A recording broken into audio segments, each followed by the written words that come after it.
clube empresa. União São João, aqui de Arara, se transformou, foi o primeiro a se transformar em clube empresa. Então é uma questão jurídica.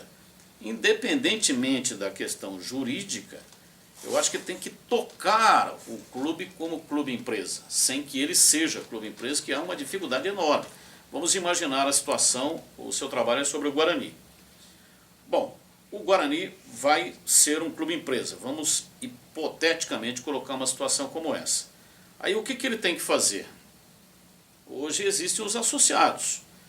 O sócio do Guarani é sócio patrimonial, ou seja, ele é dono também do Guarani. Aí se for vender o Guarani para uma empresa, vamos imaginar que, sei lá, o Berlusconi vem para o Brasil e quer comprar o Guarani. Quanto custa o Guarani? Ah, sei lá, custa R$1 bilhão. Aí parte desse dinheiro vai ter que ser revertido, né, para os sócios, porque os sócios são donos do Guarani. Aí o que vai sobrar para o Guarani? Quem é que vai tocar o Guarani? O Guarani vai deixar de ser o Guarani e vai montar um outro clube associativo? É um negócio meio complicado. Então não é fácil. Então o que precisa acontecer com o Guarani é ele funcionar como clube empresa. Qualquer que seja o presidente. Assumir o Guarani tem que montar uma gestão profissional. E aí a partir dessa gestão profissional, eu tenho a impressão de que o Guarani volte a ser o grande Guarani do passado, né? A atual diretoria, talvez uma das grandes bases dele é a negociação também do patrimônio, assim como foi com o Leonel, com a justificativa de que a única saída para o Guarani sair da situação. Você já comentou no caso do Leonel que acha que o Guarani seria diferente, seria uma medida benéfica. Na situação atual do Álvaro, você tem conhecimento do projeto, você deve saber bem o que vai acontecer, que é a questão lá do entorno. Você também continua com a mesma opinião? Você acha que a única salvação é essa? É a única salvação. Não tem outro caminho. O Guarani entrou numa situação, um poço muito profundo, né? E para sair lá de dentro não tem como. Não há possibilidade, não existe outro caminho se não passar pela perda de patrimônio. Esse projeto da construção do entorno, eu só tenho uma preocupação. Vai ter que fazer uma modificação muito grande, né, devido ao impacto ambiental, a questão de trânsito. Parece que a prefeitura colocou lá um INDEC, são 15 itens que precisam ser construídos ou tem que fazer ali para, enfim, viabilizar o projeto.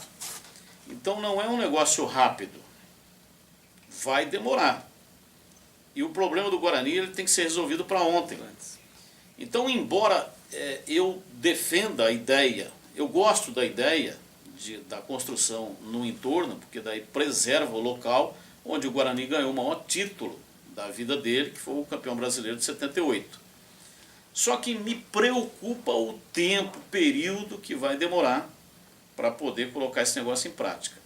Talvez o caminho melhor fosse a venda total do estádio Brinco de Ouro para a construção de um outro estádio, uma arena, né? Não é estádio mais agora, o pessoal chama de arena, né? O nome moderno é arena. Construção de uma arena que fosse uma arena multiuso, que fosse uma arena autossustentável, que tivesse lojas, uma arena shopping, etc. E que o Guarani tivesse uma receita mensal, que é assim que eu vejo a coisa, ele tem que ter uma receita independente do futebol, para que ele possa se sustentar. O Grêmio, por exemplo, os maiores títulos que o Grêmio conquistou foram no estádio olímpico. Entretanto, ele se desfez do estádio olímpico, construiu uma arena nova, os torcedores não gostaram, não dava para fazer avalanche no primeiro momento. Só que a questão é comercial. Se você não tiver uma visão comercial do negócio, dificilmente vai conseguir resolver a situação. Então não vejo outro caminho, vejo com bons olhos a construção no entorno, mas vejo com preocupação o tempo que vai demorar para colocar esse negócio em prática. E volto a repetir, talvez o caminho melhor fosse a venda total da área e a construção do estádio em outro lugar. Você citou aí a arena. Você é favorável a uma arena de Ponte Preta e de Guarani, uma arena municipal em que os dois times dividiriam? Com certeza, sou favorável e acho que funcionaria muito bem, porque um estádio de futebol, o custo de um estádio de futebol é muito alto. Aquilo ali tem que se manter em obras permanentemente, tem que ter gente trabalhando, né? É quase que uma cidade, aquilo ali tem que estar constantemente fazendo investimentos. Essa parte estrutural, esse custo da parte estrutural, numa arena que pertencesse à prefeitura, ou numa arena dupla, né, dos dois clubes, esse custo seria extremamente menor. Então existem exemplos, tem lá a arena, lá em San Siro, aliás o estádio muda de nome, né? Giuseppe Meazza e San Siro. As cores, quando os jogos são à noite, também. O Estádio Olímpico de Roma. O Estádio Olímpico de Roma também é outro exemplo. Ou então vamos imaginar, sei lá, Belo Horizonte, Mineirão, Atlético e Cruzeiro eternamente sempre mandaram os seus jogos lá no Estádio Mineirão. Aí alguém fala assim, mas não tem como, porque você acha que a Ponte Preta vai frequentar o mesmo vestiário que frequenta o Guarani? Não, o San Siro tem 3 vestiários. Um é da Inter, um do Milan e o outro do visitante. Então a Ponte vai ter lá o vestiário dela, vai dar para colocar lá as imagens dos Santos, vai ter enfim, monta a estrutura que hoje tem no estádio Moisés Lucarelli e monta na arena dupla. O Guarani é a mesma coisa, o vestiário do Guarani ficará trancado, a chave vai ficar com ele, com a pessoa do Guarani. E o vestiário do visitante. As cores também podem se modificar. Pode construir até um sistema de painel rotativo, vai mandar o jogo à Ponte, vira, o logotipo é da Ponte, vai mandar o Guarani, vira. Hoje tem tecnologia moderna que dá para fazer isso daí. A prefeitura, por sua vez, poderia também realizar os seus eventos lá. Porque hoje não tem um estádio em Campinas em condições. Você vê aí, teve o Campeonato Amador, pegaram o Estádio Brinco de Ouro da Princesa. O próprio Red Bull, que é um clube que é uma confusão, quer dizer, não é de Campinas, mas é de Campinas. O escritório é em São Paulo, o CT em Jarimu, aí joga em Campinas, é uma confusão incrível. Mas também poderia ser chamado nesse negócio para participar, e ele, Red Bull, também monta mais um vestiário. Ao invés de 3 vestiários, serão 4 vestiários e fica um lá para o Red Bull, se é que ele vai continuar mandando os seus jogos. Momentaneamente está mandando os jogos no Brinco de Ouro, no passado recente já mandou no estádio Moisés Lucarelli. Então você percebe que é possível a convivência assim numa boa, sem nenhum tipo de problema devido à rivalidade, e o custo seria muito menor. Então quando a gente está trabalhando com custo, com despesa, com receita e despesa, quanto mais você reduzir o custo, mais vai aumentar o lucro. Aumentando o lucro, o clube terá disponibilidade para contratar um ou outro jogador aí de bom nível para poder melhorar o seu aspecto técnico, né? Só para a gente fechar, voltando à história da negociação, que deve ser o que vai acontecer, que é a negociação apenas do entorno lá do Brinco de Ouro, a gente sabe que isso envolve umas cifras até incalculáveis de dinheiro. E diretorias do Guarani não combinam muito com transparência, pelo menos nas últimas gestões. Como confiar que envolvendo tanto dinheiro vai ser possível ter transparência? Dá para confiar? A pergunta é, dá para confiar que vai ter transparência nesse negócio? Não, não dá para confiar. É muito complicado isso daí. Mexer com dinheiro é muito complicado. Tem um amigo meu que até tinha montado um plano, sem revelar o nome dele aqui, mas ele queria montar uma comissão de notáveis, pessoas ilibadas, que não restasse a menor dúvida, desembargador, juiz, enfim, bugrinos, que tivessem condição de montar uma comissão de notáveis de 15 pessoas. Essas pessoas iriam fiscalizar o dinheiro. E as dívidas seriam pagas não com dinheiro. As dívidas seriam pagas diretamente de quem vai tocar o negócio, o investidor, diretamente recolhendo DARFs e etc., para canalizar no pagamento da dívida. Porque senão o que é que pode acontecer? O Guarani perder o seu patrimônio e não conseguir pagar suas dívidas. É a insolvência. Porque hoje o Guarani é absolutamente viável. Qualquer empresa do mundo, qualquer clube de futebol do mundo que tem uma dívida de 180 milhões e um patrimônio de 500 milhões é viável. Só é inviável quando a dívida for maior do que o patrimônio. O Guarani está caminhando para isso. É uma dívida de 180 milhões no momento, mas que cresce na ordem aí de 20, 25 milhões ano.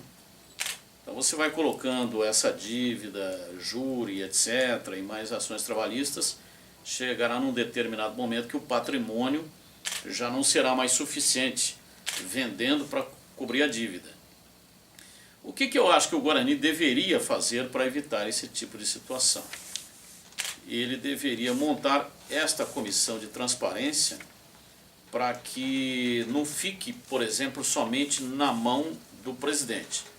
Vamos admitir o seguinte, que o Álvaro Negrão seja absolutamente honesto, estou dizendo vamos admitir porque eu não conheço, não convivo, ele não está dentro da minha casa. Eu estou falando aqui de uma pessoa que não faz parte do meu círculo de amizade, que não é meu parente, portanto, eu sempre vou colocar de maneira hipotética. Então ele seja absolutamente honesto e transparente e não vá desviar um centavo do Guarani, é uma situação hipotética. No futuro, mesmo que ele faça isso, vai aparecer alguém que vai achar que ele desviou o dinheiro. Que é assim que acontece. É o caso, por exemplo, da Ponte Preta. Moisés Lucarelli construiu o estádio da Ponte Preta com as próprias mãos, né? Juntou pessoas, torcedores e etc. e tal, e levantaram o estádio. Chegou num determinado momento que acusaram ele de ter desviado o dinheiro. Existe essa história. Ele pegou todas as notas, esparramou numa mesa e deixava permanente lá para quem quisesse ver, as notas estavam à disposição. Nunca mais entrou no estádio Moisés Lucarelli, nunca mais passou em frente ao estádio. Um cara que deu a vida para construir aquele negócio. Então é assim que as coisas funcionam. Se tiver uma comissão de notáveis, 15 pessoas para poder administrar o negócio, vai dificultar esse tipo de pensamento no futuro. Então deveria se preocupar com essa situação, deveria seguir essa ideia, montar essa comissão de notáveis e que todas as contas passassem pelas mãos e tudo fosse com 15 assinaturas. Ah, mas é burocrático, vai demorar. É preferível ser burocrático, demorado, do que ficar com dúvida no futuro e alguém acusando de ter roubado aqui, ter roubado ali. E muitas das vezes, né, a pessoa é inocente, ao contrário, chegou até a perder dinheiro, fazendo investimentos, colocando coisa lá, mas para acusar é muito fácil. Provar é muito difícil, mas para acusar é muito fácil. Agora, só para finalizar, me surgiu mais uma pergunta. Caso não dê certo essa negociação, é claro que é muito difícil, mas caso não dê certo ou algum problema, algum percalço, algum obstáculo no caminho aconteça, dá para imaginar, talvez seja até um pensamento um pouco maluco, mas dá para pensar que o Guarani pode fechar as portas se isso não der certo? Pode ser a última cartada ou ainda não? Olha, eu já pensei nisso, sabe? É uma situação preocupante. Eu vivo disso, né? A minha profissão é o radialista, eu sou radialista esportivo, né? O meu segmento é esportivo, eu faço um programa de esportes. O programa é basicamente Ponte Preta e Guarani, Guarani e Ponte Preta. Então a insolvência de um clube como o Guarani é evidente que vai afetar a minha profissão. Ah, mas eu posso trabalhar em qualquer outro lugar do país, eu acredito que tenha condições para isso. Já recebi propostas da própria Rede Globo Televisão e declinei, não aceitei. Mas o meu negócio é Campinas. Eu escolhi Campinas para viver, para criar a minha família, para educar os meus filhos e etc. Mas eu não consigo enxergar, mesmo nos piores momentos, eu não consigo ver o Guarani assim, sendo extinto. Primeiro que eu acredito que esse negócio do Guarani vai dar certo. Ou de um jeito ou de outro, ou vendendo a totalidade do terreno, ou construindo no entorno. Eu acho que a construção do entorno, ela é bem viável se conseguir resolver esse problema do impacto ambiental, trânsito, etc. Porque ali onde está o Guarani é possível construir um shopping ali mais ou menos de 28, 30 mil metros quadrados. O Iguatemi tem 60 mil e tem um faturamento entre 7 milhões e meio. o Guarani tem condições de faturar ali entre 3 milhões e 4 milhões de reais. Se ele conseguir entrar no negócio shopping, uma participação de 30%, ele vai ter uma receita mensal aí na ordem de 1 milhão de reais. Pronto, ele já se viabilizou, independentemente daquilo que vai acontecer com outro tipo de arrecadação, patrocínio de camisa, bilheteria, verba de televisão e etc. Então só isso já viabilizou. Então eu acho que isso pode acontecer. Vamos imaginar que isso não ocorra, que o negócio não dê certo dentro de uma perspectiva negativa. Existe possibilidade do Guarani continuar sobrevivendo? É a pergunta. E eu respondo, existe. Com os atuais dirigentes, o Guarani vai conseguir? Não, não conseguirá. Porque a mentalidade dos atuais dirigentes é uma mentalidade de pouca criatividade no quesito arrecadação. Então tem uma série de fatores que podem ser feitos, mas que eu acredito que eles só poderão ser feitos se tiver dirigente com grande capacidade de criatividade para poder buscar essa receita e colocar no Guarani. Beleza. Feito. Feito? Eu só vou pedir para você assinar para a gente.